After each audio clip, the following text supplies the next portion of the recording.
Sorry, you couldn't hear me there. So yeah, it was certainly not as the same as gathering together and chanting together, but we have to adapt and find new ways of connecting and building our struggle and our solidarity together. Okay, I want to see if we have Sandy joining us, Sandy Johnson.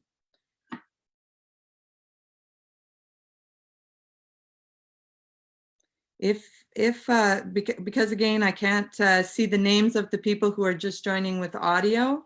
If you are just joining with audio, I'll give you my my cell again. You can text me to let me know if one of you is Sandy. Oh, there we go. Local 196. That must be her. Okay, here we go. So yeah, it's you know, of course, along with migrant workers, healthcare workers are also front and center in this time. But despite the pivotal nature of their role, too often they haven't been provided with the resources they need in order to keep themselves and their patients safe. So I don't know if you could read what I had on my sign there. PP for all, yeah, good. But certainly for healthcare workers, it's an essential condition of work. But too often it's fallen to workers themselves to demand proper protective equipment or to take the step to refuse dangerous work in order to keep themselves and their patients safe.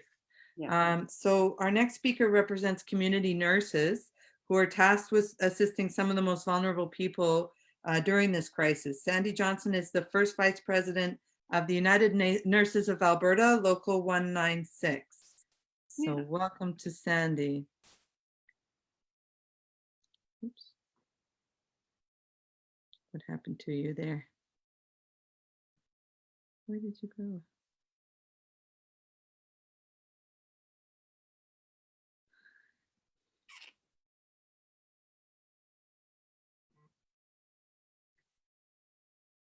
Okay. Sandy, you should be good to go now. I'm unmuted. Perfect. Yep. Okay, that's what I was looking for. Okay, go ahead, Sandy. Sorry about that. No, that's fine. Thank you for the opportunity to share a little bit of information.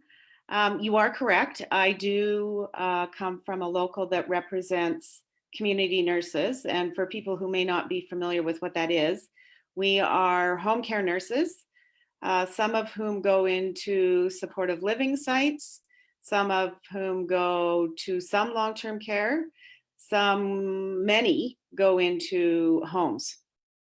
I also have public health nurses who have been doing the lion's share, just about all of the assessment swabbing centers. And that includes the drive-throughs and all of the various clinics that have been set up to do that, including the Butter Dome. And they also do home visits. And we also have a couple of the emergency rooms, both at Strathcona Hospital as well as the Northeast Community Health Center. So those are ours. And we have some rural areas, Leduc, Thorsby area. We have, well, St. Albert's not rural. We don't go as far as Spruce Grove. So that's kind of the area that we have. And we also have some clinics inner city. So we service the homeless population through a number of agencies downtown. So there's a number of folks that we are attempting to assist through this terrible situation. Our nurses, and I guess I should say too, our nurses are also HealthLink. So yeah, there's a variety of needs out there, both from patients and from staff. But I think what I want to highlight is until COVID-19, it has always been accepted that nurses are able to do what's called a point of care risk assessment. So anytime we encounter a patient, and that's what we'll just call everybody for now, anybody that we work with is a patient, we do an assessment to determine what they need, what we need to help them, the environment, and so on and so forth, to make sure it's safe for all and everybody's getting what they need. And that has always been based on nurses' knowledge, skills, and their training and so on and so forth. And that has never been a question. I mean, that's what we do. That's what we're schooled to know. That's what we do. Until COVID and N95s. And we have had many. There are 17 still outstanding as part of a complaint that went to Alberta Occupational Health and Safety. We got a decision that was interesting. I'll just put it as interesting. It was not in our favor, but it wasn't exactly based on probably the information it ought to have been. It's been appealed. But those were 17 that refused right off the bat with the assessment centers, as they were only being provided with what we call procedure masks, based on the fact that the employer refused to allow them to have N95s based on their assessment. And at the time, and nothing has changed actually, they were told that it's just droplet, as we've heard over and over again, that it's just carried through droplets. And that's it. That somehow, somewhere, somebody decided that.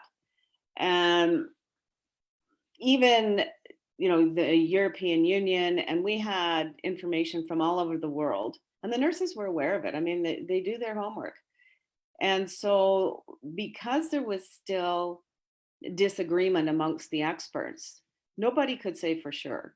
And because of SARS, Dr. Campbell, who came out of SARS as sort of the guru, said, whenever there's doubt, you always err on the side of more protection rather than less, yes? So, I mean, there was a lot that they were relying on when they made the assessment to use N95. And people, as we know, are not necessarily symptomatic when they're positive. So they were requesting N95 and flat out being refused. That's it. No, you're not getting them. The biggest driver, it would seem, was a belief or a desire to have it be believed by the employer that there was a shortage of N95 masks. To this day, they stand on that, and yet publicly they will say no. No, there isn't. We have no shortage. In fact, we just gave 700,000 away. So I find that hard to believe. However, having said that, there was some work done between our union, AUPE, and HSAA, who also have members represented in the healthcare stream, and the employers, Covenant Health and AHS, to come up with a document that seemed to be perhaps a saw-off as to how we could manage that. And what it said was, if a nurse deems, I mean, I'm just giving part of it, but if a nurse does a point of care risk assessment and determines that indeed an N95 is required, that will be supplied. If for some reason, I mean, no questions, but if for some reason that can't happen, then they will be reassigned. In other words, they won't be forced to do the work that they have just said no to. Well, we thought that was going to work. Well, apparently it hasn't. I can tell you it hasn't. The employers have just ignored that altogether. And the way they read it is, regardless of whether they've done a point of care risk assessment or not, N95s are not available to them. And if you don't want to do this, then you're out, you're going to go do something else. So people who are still doing the swabbing and doing close contact with people who are positive or presumed positive, at least symptomatic, are still doing many procedures, not intubation. We're not talking that, but they're doing procedures without N95. So that is going, as I said, the decision from Alberta Occupational Health and Safety has been appealed, but as everyone knows, that's not exactly a speedy process, right? That has gone through many senior management, like I'm talking executive director, VP level.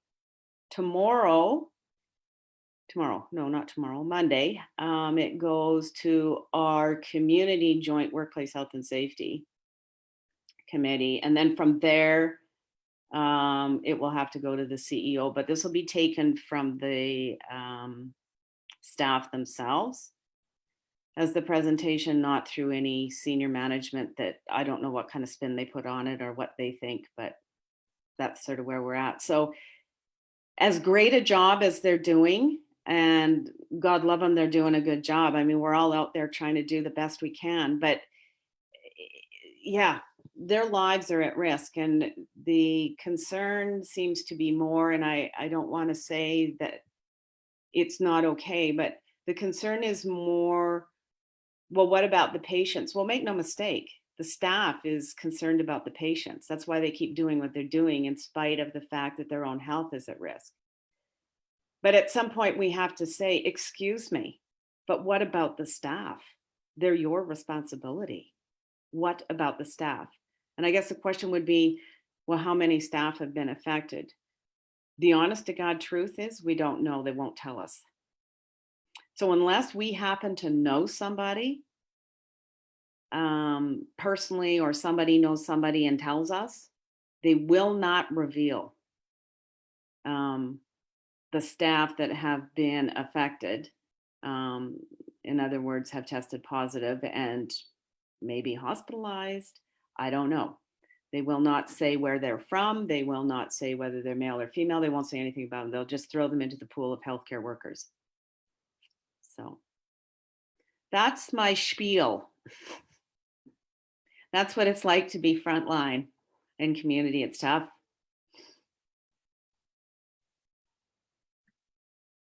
Thank you, Sandy. So I think what's clear to me from what Sandy had to say is it is the workers themselves that are doing the work that need to be able to be empowered to have the tools that they express are necessary, regardless of what their employer or the government has to say.